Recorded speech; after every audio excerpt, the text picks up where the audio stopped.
जय हिंद दोस्तों। एक बार मैं पुनः आपके समक्ष न्यूक्लिक एसिड के निर्माण में कुछ आवश्यक पदार्थों से संबंधित वीडियो का जो शेष पार्ट रह गया था उसके बारे में हम आपको बताने जा रहे हैं, जिसमें से मैंने आपको बताया था पेंटोज शुगर, दो प्रकार के राइबोज और डीऑक्सी राइबोज, ये मैं बता चुका हूँ। नाइट्रोजन बेस के बारे में बता रहे थे तो इसका पूरा वीडियो नहीं बन पाया था, तो नाइट्रोजन बेस के बारे में एक बार पुनः आप देख लीजिएगा। तो चलिए नाइट्रोजन बेस की शुरुआत करते हैं। आज नाइट्रोजन बेस मुख्य रूप से दो प्रकार के होते हैं, एक प्यूरीन और एक pyrimidine. Pyrimidine nitrogen base, nitrogen base. Purine nitrogen base मुख्य रूप से दो प्रकार के होते हैं, एक एडेनिन होता है और एक गुआनिन होता है। एडेनिन और गुआनिन, एडेनिन को ए से, गुआनिन को जी से दर्शाते हैं। पिरिमिडीन नाइट्रोजन बेस मुख्य रूप से तीन प्रकार की होती है, एक थाइमीन होती है, कैपिटल टी से दर्शाते हैं। दूसरा साइटोसिन होता है, सी से दर्शाते हैं। तीसरा यूरेसिल होता है, इसको हम लोग कैपिटल यू से दर्शाते हैं। प्यूरीन नाइट्रोजन बेस, जैसा कि मैंने आपको पिछले वीडियो में बताया था, ये डबल रिंग वाली स्ट्रक्चर होती है। ये भी, इसमें भी डबल रिंग पाया जाता है, इसमें भी डबल रिंग पाया जाता है। ये सिंगल रिंग वाली स्ट्रक्चर होती है। तो थोड़ा सा हम इसके स्ट्रक्चर की बात कर लेते हैं और साथ में मॉलिक्यूलर फार्मूला भी थोड़ा थोड़ा देख लेते हैं। तो चलिए सबसे पहले हम आपको एडेनिन के बारे में बताएंगे। एडेनिन आप एक एक रिंग, डबल रिंग वाली स्ट्रक्चर आप समझ लीजिए, ये और ये, जैसे ये होता है वैसे ये थोड़ा सा अंतर होता है। एडेनिन की बात करें तो ये, इसमें जैसा कि मैंने बताया डबल रिंग पाया जाता है। इस प्रकार से थोड़ा बड़ा बनाते हैं स्ट्रक्चर।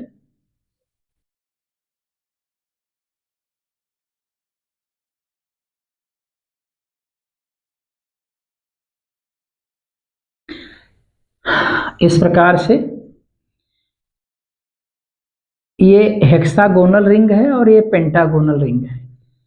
इसमें थोड़ा नंबरिंग कर लें, 1 2 3 4 5 6 7 8 9।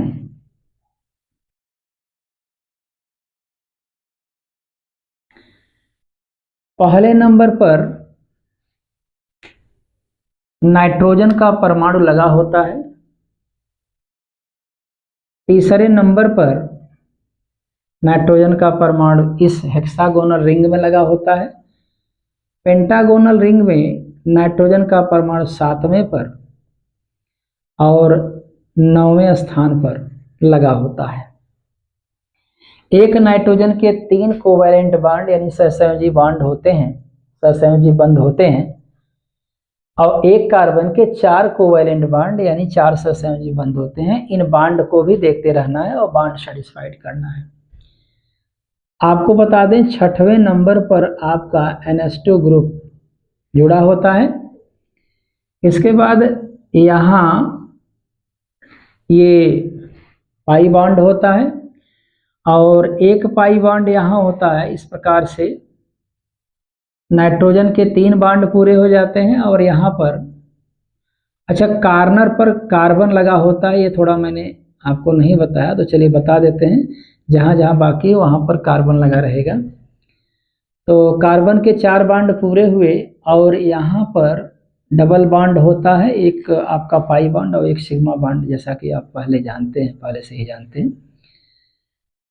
और एक पाई बॉन्ड यहाँ भी मौजूद रहता है और इससे एक हाइड्रोजन अटैच रहेगा और इस नाइट्रोजन से एक हाइड्रोजन अटैच रहेगा और इस कार्बन से भी एक हाइड्रोजन अटैच रहता है।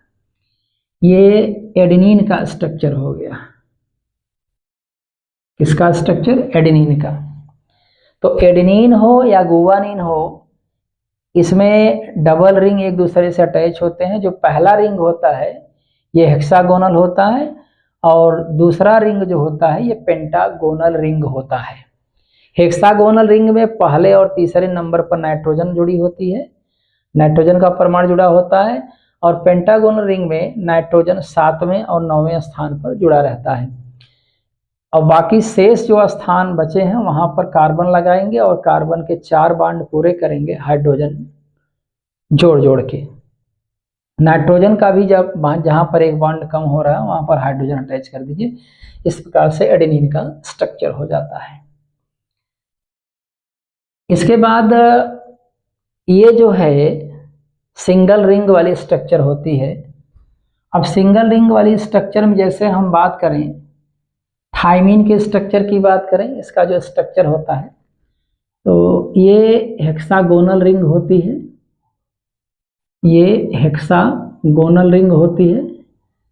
हेक्सागोनल रिंग में आपको ये पहले तो हम आपको बता दें, यहाँ से नंबरिंग करेंगे 1 2 3 4 5 6। पहले और तीसरे नंबर पर नाइट्रोजन जुड़ी होती है। पहले और तीसरे नंबर पर नाइट्रोजन का परमाणु जुड़ा होता है और यहाँ पर ऑक्सीजन लगा रहेगा और यहाँ पर भी डबल बॉन्ड ऑक्सीजन लगा रहेगा। यहाँ आप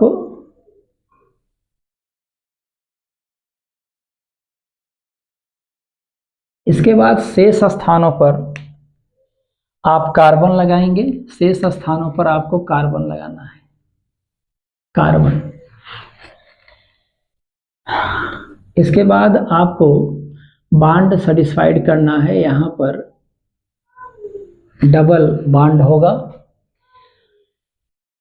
तो यहाँ पर आपका कार्बन है, कार्बन के 4 बॉन्ड, यहाँ पर एक आप हाइड्रोजन अटैच कर देंगे और यहाँ पर भी आप एक हाइड्रोजन अटैच कर देंगे और यहाँ कार्बन लगा हुआ है जिसके 4 बॉन्ड पूरे हैं और यहाँ पर भी आपको हाइड्रोजन जोड़ देना है क्योंकि नाइट्रोजन के 3 बॉन्ड होते हैं और यहाँ पर भी आपको हाइड्रोजन अटैच कर देना है। इस प्रकार से ये थाइमीन का हेक्सागोनल सिंगल रिंग हो जाता है। शेष इसी प्रकार से साइटोसिन और यूरेसिल के भी स्ट्रक्चर होते हैं। अंतर क्या होता है मैं आपको बता दूं।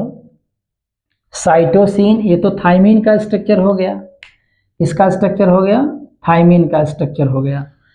साइटोसिन के स्ट्रक्चर की बात करें तो साइटोसिन में आपका यहाँ जिस प्रकार से है उसी प्रकार से रहेगा। इस 5वें कार्बन से CH3 जुड़ जाता है, मात्र बस 5वें कार्बन से हाइड्रोजन की जगह CH3 जुड़ जाएगा। इस पूरे स्ट्रक्चर में केवल इस हाइड्रोजन को अगर मान लीजिए हटा देते हैं और यहाँ CH3 लगा देंगे तो साइटोसिन का स्ट्रक्चर हो जाएगा।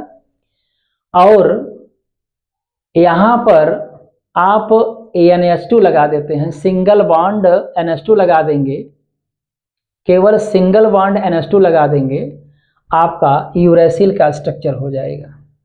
तो जनरली अगर देखें तो इस प्रकार से स्ट्रक्चर हो जाता है, जैसा कि ऊपर स्ट्रक्चर बना हुआ है, सेम टू सेम स्ट्रक्चर यहाँ भी। नाइट्रोजन यहाँ पर, नाइट्रोजन यहाँ पर, कार्बन यहाँ पे, कार्बन यहाँ पर, कार्बन यहाँ पे, कार्बन यहाँ पे, यहाँ पर ऑक्सीजन और यहाँ पर ऑक्सीजन, यहाँ पर डबल बॉन्ड, यहाँ पर CH3 लग जाएगा और यहाँ पर हाइड्रोजन लग जाएगा, यहाँ पर हाइड्रोजन लग जाएगा। ये आपका साइटोसिन का स्ट्रक्चर हो गया, स्ट्रक्चरल फार्मूला साइटोसिन का हो गया। अब यूरेसिल की बात करें तो यूरेसिल के स्ट्रक्चर की भी बात कर लेते हैं हम, यूरेसिल के स्ट्रक्चर की भी बात कर लेते हैं। तो चलिए शुरुआत करते हैं यूरेसिल के स्ट्रक्चर को बनाने में। यहाँ पर ये पहला नंबर हो गया, ये दूसरा नंबर, तीसरा नंबर, चौथा, पांचवा और छठवां। यहाँ पर नाइट्रोजन होगा पहले पर, यहाँ पर भी नाइट्रोजन होगा, शेष जगहों पर कार्बन लगा रहेगा, यहाँ पर डबल रहेगा और यहाँ पर हाइड्रोजन लगा रहेगा, यहाँ पर भी हाइड्रोजन लगा रहेगा, यहाँ पर हाइड्रोजन लगा रहेगा, यहाँ पर डबल बॉन्ड ऑक्सीजन और यहाँ पर NH2 लगा रहेगा। इस प्रकार से यूरेसिल का स्ट्रक्चर हो जाता है। तो हमने आपको नाइट्रोजन बेस के बारे में बताया, एक बार मैं फिर बता देता हूँ। नाइट्रोजन बेस दो प्रकार के होते हैं, purine nitrogen base, pyrimidine nitrogen base. Purine nitrogen base जो होता है ये दो प्रकार का होता है, एडेनिन, गुआनिन। और पिरिमिडिन नाइट्रोजन बेस तीन प्रकार के होते हैं, थायमिन, साइटोसिन, यूरेसिल। यहाँ जो स्ट्रक्चर मैंने बनाया है एडेनिन का स्ट्रक्चर बनाया है और बाकी स्ट्रक्चर के बारे में मैं पिरिमिडिन के स्ट्रक्चर के बारे में मैंने एक्सप्लेन किया। इसके बाद हम आपको लेकर चलते हैं फास्फोरिक एसिड के पास। फास्फोरिक एसिड क्या होता है? ये फास्फोरिक एसिड जनरली आर्थोफास्फोरिक एसिड के रूप में जुड़ा होता है। तो हम आपको फास्फोरिक एसिड के बारे में बताते हैं। फास्फोरिक एसिड क्या होता है? फास्फोरिक एसिड, फास्फोरिक एसिड का मॉलिक्यूलर फार्मूला H3PO4 होता है। इसके स्ट्रक्चर की बात करें तो चारों तरफ ये 4 ऑक्सीजन लगे होते हैं और डबल बॉन्ड ऑक्सीजन को छोड़ करके बाकी सिंगल बॉन्ड ऑक्सीजन वालों से एक एक हाइड्रोजन अटैच रहता है। तो ये स्ट्रक्चरल फार्मूला हो गया फास्फोरिक एसिड का। फास्फोरिक एसिड, ये क्यों फास्फोरिक एसिड एसिड के रूप में जाना जाता है? जैसा कि आप जानते हैं जो पदार्थ जल में घुलने पर हाइड्रोजन आयन H पॉजिटिव के रूप में अगर देते हैं तो वह पदार्थ अम्ल बोला जाता है। तो इसमें से ये जो हाइड्रोजन के 3 परमाणु हैं ये क्रम से निकलते जाते हैं और ये धीरे धीरे अम्लीय होता चला जाता है, जैसा कि मैं यहाँ आपको दिखा रहा हूँ। H3PO4 में से जब एक हाइड्रोजन रिलीज होगा तो एक हाइड्रोजन रिलीज हो गया तो H पॉजिटिव बनाएगा, बाकी H2SO4 रहेंगे, इस पर निगेटिव हो जाएगा और एक हाइड्रोजन आयन H पॉजिटिव के रूप में रिलीज हो जाता है। इसके बाद H2SO4 सिंगल निगेटिव का दूसरा हाइड्रोजन रिलीज होगा तो एक हाइड्रोजन यहाँ पर बचेगा HSO4 डबल नेगेटिव और पुनः एक हाइड्रोजन आयन यहाँ रिलीज हुआ। अंत में HSO4 डबल नेगेटिव में से एक हाइड्रोजन और रिलीज हो जाएगा तो SO4 ट्रिपल नेगेटिव बनेगा और प्लस एक हाइड्रोजन आयन निकल जाएगा। तो हाइड्रोजन आयन के निकलने के कारण से ही, जल में घुल करके हाइड्रोजन आयन त्यागने के कारण से ही इसके अंदर अम्लता का गुण पाया जाता है। आपको जानकारी के लिए बता दें, फास्फोरिक एसिड को फास्फेट समूह के नाम से भी जाना जाता है, फास्फेट ग्रुप के नाम से भी जाना जाता है। इसके बाद हम आपको थोड़ा सा न्यूक्लियोसाइड और न्यूक्लियोटाइड के बारे में बताएंगे। न्यूक्लियोसाइड क्या होता है? एक सिंपल में आपको जानकारी देते हैं न्यूक्लियोसाइड क्या होता है। एक्चुअली जो पेंटोज शुगर होता है, पेंटोज शुगर को हम जनरली यहाँ P से रिप्रेजेंट कर रहे हैं। पूरा इसका स्ट्रक्चर हम आपको इस समय नहीं बताएंगे, केवल एक संकेत के रूप में पेंटोज शुगर हमने बनाया है। पेंटोज शुगर से पहले नाइट्रोजन बेस जुड़ती है। नाइट्रोजन बेस पेंटोज शुगर से जुड़ेगी तो आपका न्यूक्लियोसाइड बनेगा। क्या बनेगा? न्यूक्लियोसाइड। तो मैं यहाँ लिख दे रहा हूँ, ये जो बनेगा पदार्थ उसको न्यूक्लियोसाइड बोलेंगे। कैसे जुड़ते हैं चलिए हम आपको बता ही देते हैं कि किस प्रकार से ये न्यूक्लियोसाइड बनता है। किसका न्यूक्लियोसाइड बना?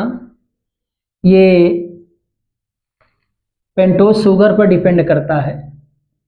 अगर पेंटोज शुगर राइबोज है तो राइबो न्यूक्लियोसाइड बनेगा, और पेंटोज शुगर अगर डिऑक्सी राइबोज है तो डिऑक्सी राइबो न्यूक्लियोसाइड बनेगा।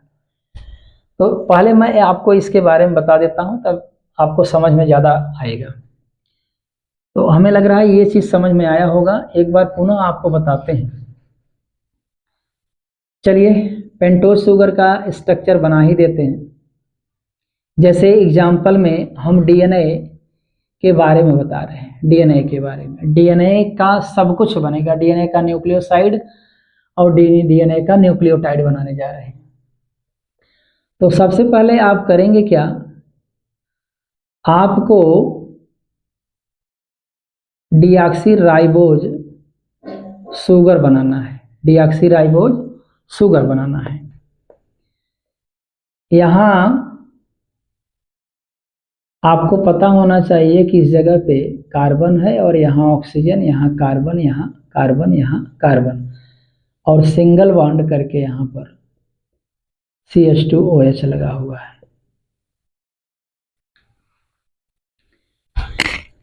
यहाँ पर इस कार्बन से AH और OH लगा हुआ है। AH और OH लगा हुआ है। यहाँ पर AH लगा हुआ है, यहाँ पर AH और OH लगा हुआ है, और यहाँ पर AH लगा हुआ है। तो अगर हम देखें तो ये कार्बन नंबर 1 है, ये carbon number 2, carbon number 3, carbon number 4, carbon number 5 है। ये पूरा हमारा डिऑक्सी राइबोज जो पेंटोज शुगर है उसका स्ट्रक्चर हो गया। इस स्ट्रक्चर को हम बिना OH बिना H लगाए थोड़ा सा नाइट्रोजन बेस इसके साथ जोड़ना चाहते हैं और जोड़ करके न्यूक्लियोसाइड बनाएंगे। जैसा कि इस प्रकार से एक ऑक्सीजन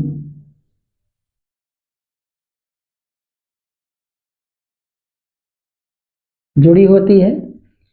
ये कार्बन नंबर 1 है और carbon number 2, carbon number 3, carbon number 4 और कार्बन नंबर 5 यहाँ जुड़ा हुआ है। तो कार्बन नंबर 1 से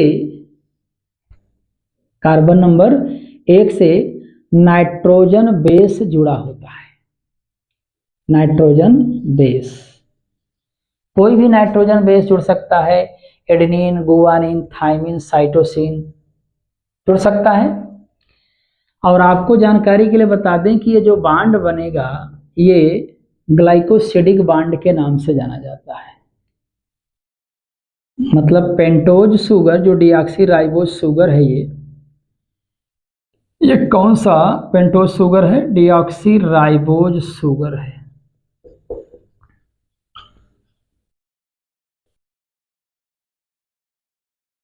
डीऑक्सी राइबोज शुगर के पहले कार्बन से नाइट्रोजन बेस जिस बॉन्ड से जुड़ता है उसे हम ग्लाइकोसिडिक बॉन्ड कहते हैं। ग्लाइकोसिडिक बॉन्ड कहते हैं। अब ये नाइट्रोजन बेस आपका प्यूरीन, पिरिमिडीन कोई भी हो सकता है। ये आपका बन गया न्यूक्लियोसाइड। और किसका न्यूक्लियोसाइड? हमने कहा पेंटोज शुगर और नाइट्रोजन बेस जुड़ेंगे तो ये न्यूक्लियोसाइड बनेगा। अब ये पेंटोज शुगर का जब आप नाम रख देंगे, जैसे डीऑक्सी राइबोज शुगर है, तो ये जो पूरा स्ट्रक्चर बना हुआ है, इस पूरे स्ट्रक्चर को हम बोलेंगे, ये पूरा स्ट्रक्चर जो देख रहे हैं आप, इस पूरे स्ट्रक्चर का नाम है डीऑक्सी राइबो न्यूक्लियोसाइड। इस पूरे स्ट्रक्चर का नाम है डीऑक्सी राइबो न्यूक्लियोसाइड। एक बात और, अब हमें डीऑक्सी राइबो न्यूक्लियोसाइड से डीऑक्सी राइबो न्यूक्लियोटाइड बनाना है। डीऑक्सी राइबो न्यूक्लियोसाइड से डीऑक्सी राइबो न्यूक्लियोटाइड बनाना है। तो डीऑक्सी राइबो न्यूक्लियोटाइड बनाने के लिए, डीऑक्सी राइबो न्यूक्लियोटाइड बनाने के लिए आपको फास्फोरिक एसिड जोड़ना पड़ेगा। और वह फास्फोरिक एसिड आपका कार्बन नंबर ये 5 से जाकर के जुड़ेगा। कार्बन नंबर 5 से जाकर जुड़ेगा। कार्बन नंबर 5 से किस प्रकार से यहाँ पर जुड़ेगा, तो आगे हम यहाँ पर आपको थोड़ा सा स्ट्रक्चर बढ़ा देते हैं। यहाँ पर अगर P जुड़ जाता है, P मतलब फास्फेट समूह अगर लग जाता है, तो अब ये पूरा स्ट्रक्चर जो अब बन गया है इसका नाम है deoxy ribo nucleotide. Deoxy ribo nucleotide अर्थात न्यूक्लियोटाइड बन गया। न्यूक्लियोटाइड बन गया। तो न्यूक्लियोसाइड बना पहले, इसके बाद न्यूक्लियोटाइड बना। न्यूक्लियोसाइड में पेंटोज शुगर के पहले कार्बन से नाइट्रोजन बेस ग्लाइकोसिडिक बॉन्ड द्वारा जुड़ता है। इसके बाद कार्बन नंबर 5 से फास्फोरिक एसिड का फास्फोरस अथवा फास्फेट ग्रुप जाकर के जुड़ता है। जब ये जुड़ जाएगा फास्फेट ग्रुप यानी फास्फोरिक एसिड जुड़ जाएगा, तो ये पूरा स्ट्रक्चर आपका जुड़ने के बाद जो पूरा स्ट्रक्चर बनता है इसको हम लोग न्यूक्लियोटाइड कहते हैं। चूंकि डीऑक्सी राइबोज शुगर का मॉलिक्यूल ये फास्फेट समूह जाकर के वहां पर जुड़ा हुआ है, इसलिए डीऑक्सी राइबो न्यूक्लियोटाइड बन जाएगा। तो इस प्रकार से हमें उम्मीद है कि ये वीडियो आपको पसंद आया होगा।